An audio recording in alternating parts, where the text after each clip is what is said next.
अस्सलामुअलैकुम वरहमतुल्लाह। एक नौजवान को एक लड़की से मोहब्बत हो गई। उसने अपने दोस्त से कहा, यार अपनी मस्जिद के जो इमाम साहब हैं ना, मुझे उनकी बीवी से मोहब्बत हो गई है, क्या तू मेरी मदद करेगा? उसने पूछा, क्या मदद करूं? उसने कहा, इमाम साहब नमाज पढ़कर जल्दी घर चले जाते हैं। मैं इतना चाहता हूं कि तू उनसे कोई मसला पूछकर उन्हें इतना उलझा दे कि मुझे उनकी बीवी से मुलाकात का अच्छा खासा वक्त मिल जाए। उसने कहा, ठीक है मेरे दोस्त, मैं ऐसा ही करूँगा। वो मस्जिद में कभी नहीं गया था, दोस्त के लिए जाने लगा। वो रोज़ाना इमाम साहब को रोकता रहा। वो बेचारे भोले भाले इमाम साहब रुकते रहे और कई दिन उसके मसाइल के तफसीली जवाबात देते रहे। महीने गुजर गए। एक दिन उसके ज़मीर ने उसको झंझोड़ा कि वो मस्जिद के इमाम के साथ कितना गलत कर रहा है। नदामत में डूबे हुए लहजे में उसने इमाम साहब से कहा, हज़रत मुझे मुआफ़ कर दीजिए। इमाम ने पूछा, क्यों भाई, क्या हुआ? वो बोला, दरअसल मुझे मसला नहीं पूछना होता था, बल्कि मैं अपने दोस्त की मदद करता था। वो और आपकी बीवी एक दूसरे से मोहब्बत करते हैं।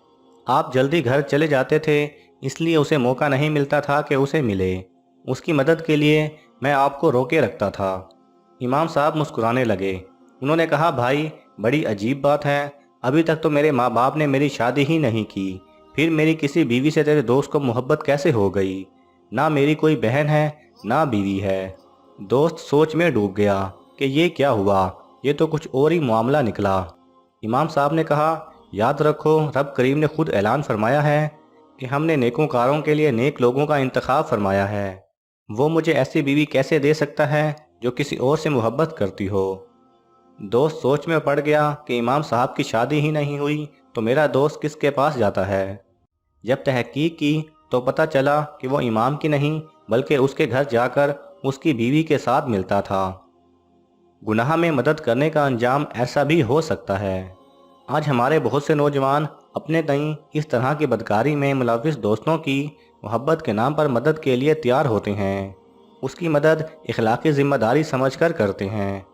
लेकिन अल्लाह सुब्हानहू व तआला इरशाद फरमाता है, अगर मदद करना है तो नेकी के कामों में करो, गुनाह में मदद ना करो।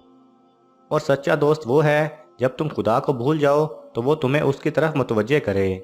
बदल डालो खुद को, वरना याद रखो, दूसरों के लिए कुआं खोदोगे तो खुद गिर जाओगे, क्योंकि इज्जत आपके घर में भी है, नकब वहाँ भी लग सकती है।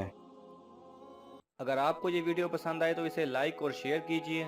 किसी भी किस्म के सवाल और इजहार राय की खातिर कमेंट्स कीजिए और मज़ीद ऐसे दिलचस्प वीडियोस देखने के लिए हमारे चैनल को सब्सक्राइब करें और साथ में बने बेल आइकन पर लाजमी क्लिक करें।